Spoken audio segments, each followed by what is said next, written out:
Welcome to the Steve Reeve Podcast with the best moments from the past week and a few things that didn't make it to air. Powered by Coldwell Banker Ford McMurray. We love YMM. Monday. Hilarious to me that Michael Bay has now officially gone on record saying, I made too many Transformers movies, guys. I made too many of them. That's a direct quote. I made too many of them. Steven Spielberg said, just stop at 3, and I said I'd stop. The studio begged me to do a 4th, and then that made $1 billion too. And then I said, I'm going to stop here, and they begged me again. I should have stopped. They were fun to do. That's the full quote. I think that's hilarious. Just so good. I mean, so many people on the internet have been saying, why are we making even more Transformers movies? Why can't we make them better? What is going on? Now, to be fair, I still love the first one. I do. It has a special place. It boils down to young person finding adventure with their first car. I love that kind of story, right? It resonated with me, especially because I was super young at the time that came out. Really, truly. Just out of high school kind of thing. And that was a theme that was revisited in Bumblebee, which was the next best Transformers movie. Live action. That is, live action. The rest, that's a pile of scrap metal, really. But the good news is, the next one, Rise of the Beasts, is coming. It's out next summer. Here we go again. Amazing performances, a very touching tribute to Taylor Hawkins. And in addition to that, aside from the Grammys, a drum circle tribute was formed in his very hometown of Laguna Beach as well. Messages to the drummer written on a memorial. Very, very incredibly touching stuff. It is clear just how influential he was while, being a little bit, like a tiny bit on the sidelines of the fame of the band Foo Fighters and, of course, the extreme fame of frontman Dave Grohl. Just incredible. Just everybody loved Taylor Hawkins. I tweeted it out, and I maintain it, that Taylor Hawkins is one of everybody's favorite drummers. Everybody, like hands down. But moving on. Artist who has done well at the Grammys several years, but also sometimes has not done quite so well. Got a contentious past with the award show. The Weeknd, Canadian artist, crooner, R&B artist. He says he might pull a Kanye West, a Ye, and decide to change his name to Abel, which I think is hilarious because, he's talking about his brand. The Weeknd is how he's known, but his name already is Abel. You're listening to the Steve Reeve Podcast from 100.5 Cruise FM. We're about to get just a little bit blue. Clinically, okay? The G-spot is misleading, apparently.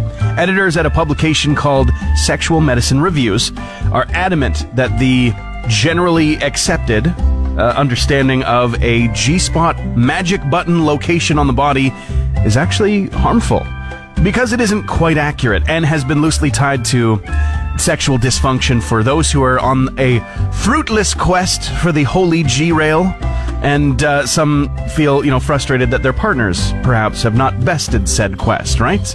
Perfectly understandable, I think, with this common knowledge understanding, but as we often learn throughout our entire lives and throughout human history, what we know to be absolutely true sometimes just isn't. And instead, the advice is that there's actually a G zone with no less than 5 spots. Oh, okay, well that should clear up all the confusion right there, huh? We gotta change something. Something's gotta give. We have to change something, alright? We need a best before date revolution. A mini one, okay? We don't need to change the whole thing. We don't need to blow it all up. But why? Tell me, why would MA be used at all when 2 of the months start with MA? I know you're with me already on this. I know you are. And we forget about it most of the year because most of the year we're not near those months. But right now we're in the middle. We're in between them. It should obviously be MR and MY. Right? So obviously. You want proof? They already figured out that was the best option for June and July. Those both start with JU. And they both don't begin with JU. Neither of them do, in fact. It's JN and JL. And then there's no confusion. Nobody questions that. But we do it every single year. March and May, they come around, we go MA, MA, MA. What is that? Of course, MR is the March one. May is MA. But come on! Why don't we have MR and MY? I don't care if April's in between them. In fact, that only adds to the occasional mild confusion. Tuesday.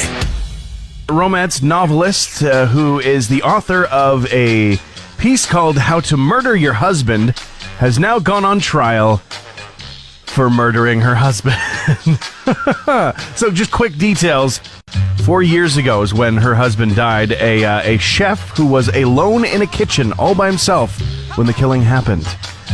Included in the article, the fact that in this court case they are not going to be taking this previous work from years and years ago titled How to Kill Your Husband, How to Murder Your Husband into account when it comes to this trial, which makes me go, why not? Why not? I get it. Maybe it's confusing the case. Maybe it's just not relevant, right?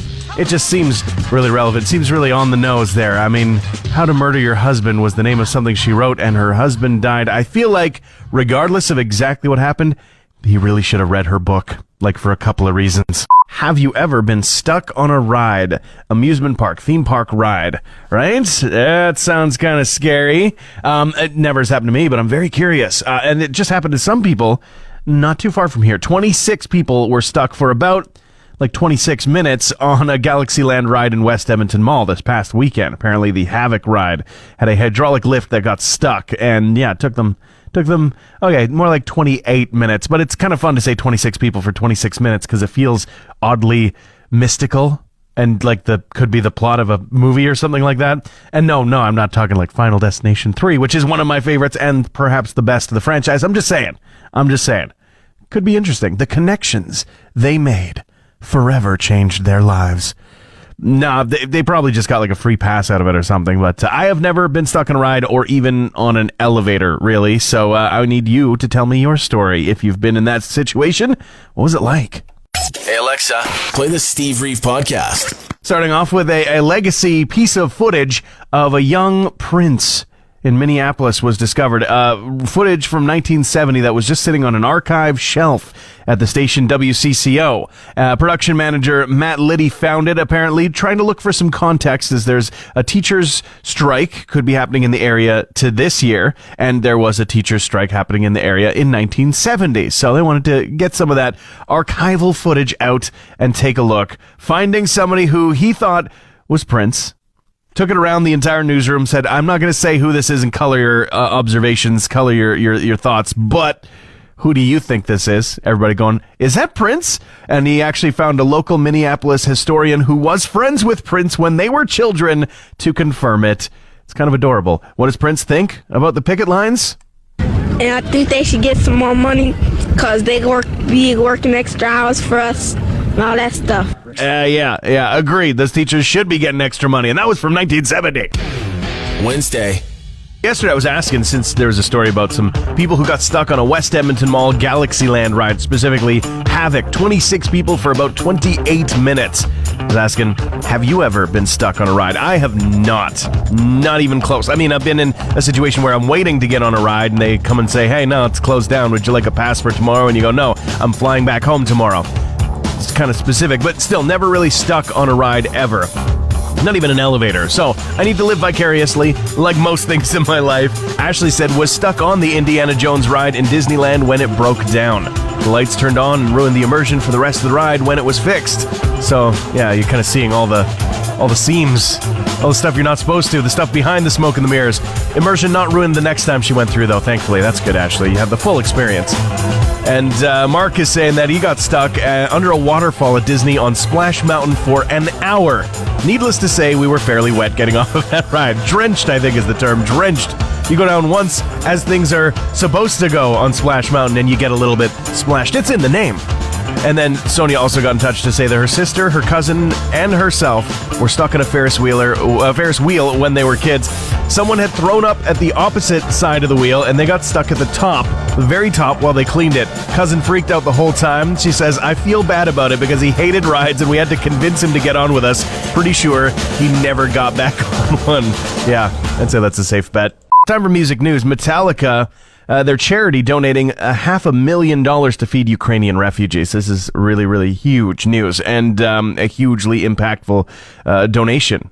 Their organization is called Our All Within My Hands Foundation, and they want to provide meals and dignity and hope worldwide, which is why they've been able to donate this huge amount of dollars to help out with feeding Ukrainian refugees who are fleeing a horrible and violent war, an invasion.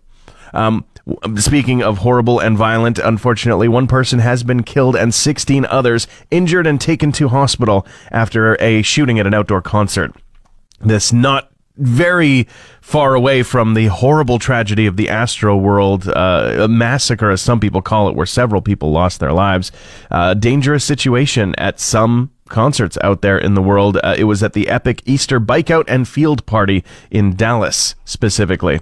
And in other news, Universal Music Group is the last of the three giants in the world, the most successful and most recognized across the globe music industry moguls. And what they've joined in is forgiving some of their legacy artists the unrecouped balances that they sent out as advances, which will never be able to be repaid with the contracts that were signed and the royalties that were earned from them. Basically saying, yeah, I know we gave you some money and said you have to pay us back, and then we never worked out a deal where you would ever be able to pay us back, so we're just not going to ask for that money anymore. That's basically what's happening in loose terms. Squid Game back in the news again. Oh, is it going to be a new season?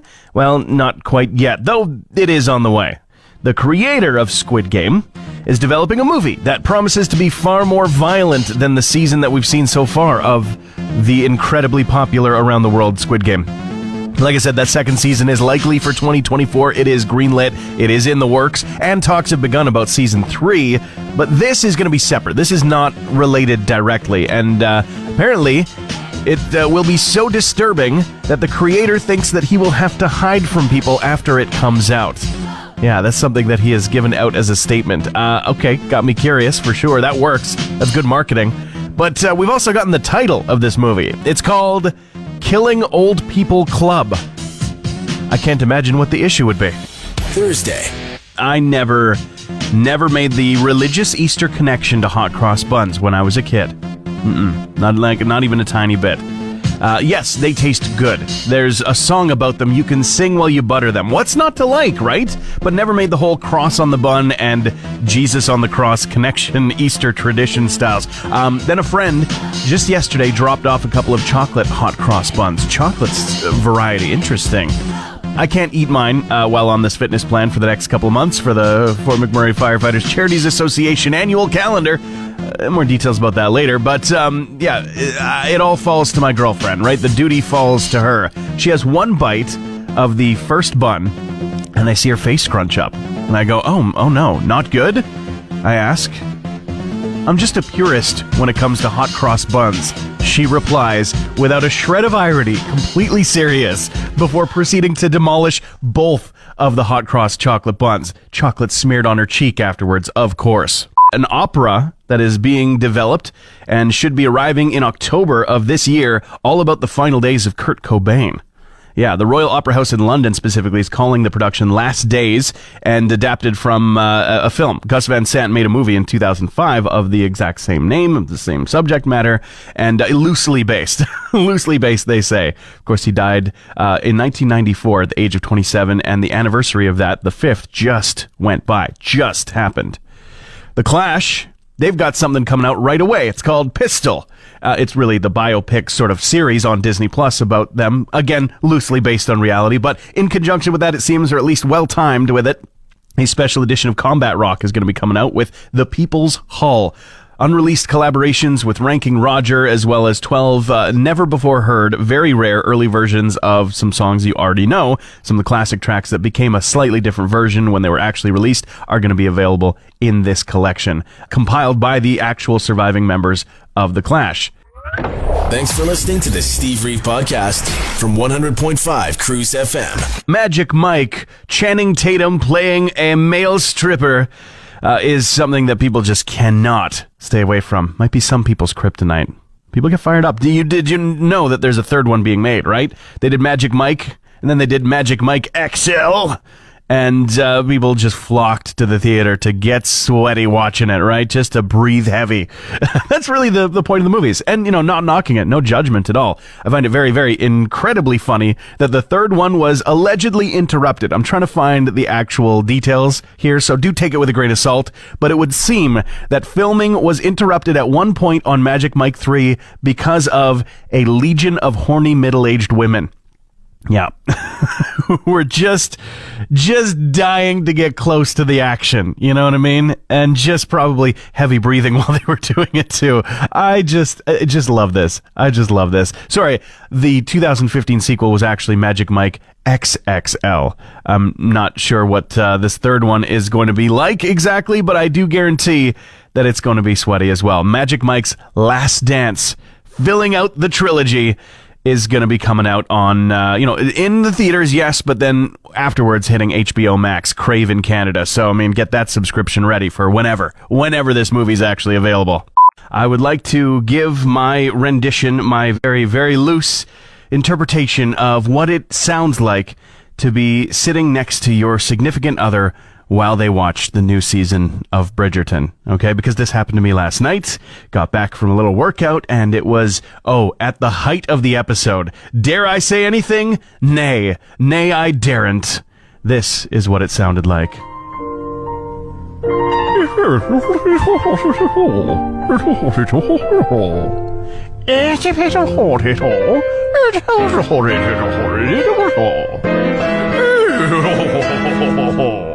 And then my girlfriend goes, no. And that's Bridgerton in a nutshell. Friday. If you've been on a meal plan that just makes you feel like you're eating all the time, I can relate. I can understand. For the first time in my life, yeah, I got that going on. But I've got an at least it's not as bad as for you. And that is Mark Wahlberg's crazy weight-gaining daily chow for the movie Father Stu, apparently. He needed to put on a bunch, gain a ton of weight quickly in about 3 weeks, something like that, and is claiming that this was the healthy way to do it, which is just completely incorrect, by the way. Just got to put that in there. I will grant him maybe it's less terrible for you than pizza and chili dogs all day long, but it's not good for you. It's not the healthy way to do anything. But he was eating, this is the total, at least to start off, on his weight-gaining journey. A dozen eggs. I'm out. I tap out at that. A couple eggs for me, and I'm like, yeah, that's good. I've had my egg representation, my egg portion. But a dozen pieces of bacon? All right, I'm actually on board for that. And that's the reason why this probably is a bad idea, because that part I could actually chow down with ease. 2 baked potatoes, that's a lot. A porterhouse steak, 2 bowls of white rice, a literal glass of olive oil every day to help wash things down. I'm not talking put that olive oil into your recipes. Not saying put that into your, those baked potatoes, mix that up with the olive oil or something, right? No. Literally a glass of drinking olive oil to help wash things down. Those morning oats, they don't seem so bad anymore. You're listening to the Steve Reeve Podcast from 100.5 Cruise FM. We got music news for you. Starting off with War Child, the outfit that is at all times trying to help out with children as well as the families that are affected by ongoing conflicts in areas like, Afghanistan for a long time now, very obviously Ukraine. And they're re-releasing a few albums, 4 of them specifically from War Child Records that were originally released between 2002 and 2009, including artists like David Bowie and Coldplay and Radiohead and Paul McCartney and Gorillaz and Beck and Oasis and Lily Allen and on and on and on. One is called One Love, Hope is another, Help, A Day in the Life, and War Child Presents Heroes, all going to be available for the first time in limited colors, yellow, black, red vinyls, for today, April 8th, the first day that they can be ordered, and will only be available for a limited time. Of course, all money that is all proceeds, all money raised, going to be going towards the good cause. And meanwhile, Geezer Butler of Black Sabbath fame has finished that memoir that he said he was penning about half a year ago. He said, I'm about halfway done the first draft. Now he said that the first draft is done. He's turned it in. Now he's thinking about titles and wants your input. He's got a few that he's thought of already. Of course, the bass player for Black Sabbath has Into the Void as one of them. That's music related. That's from the songs. Bases Loaded. It's punny. Past Forward. What the Butler Did. And Basic Instinct. I feel like that one's the best one so far, but they're all kind of cheesy. He says, feel free to send me which of those you think would suit my autobiography. I'm sure alternate suggestions will be accepted as well. Mushrooms can talk to each other. Apparently. Some of them.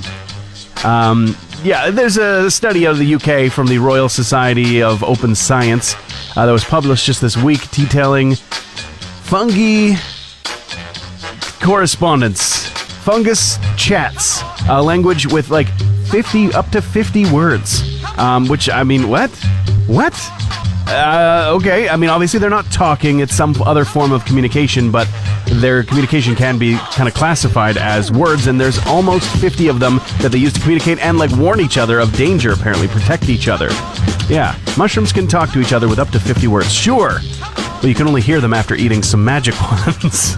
And once you get them started, the trick is getting them to shut up again. Geez, just shit-talky. Yeesh, give me a moment. Transmission over. Want more Steve? New podcast episodes happen every Friday, or just tune into the Steve Reeve Show. Weekday mornings starting at 5:30 a.m. on 100.5 Cruise FM.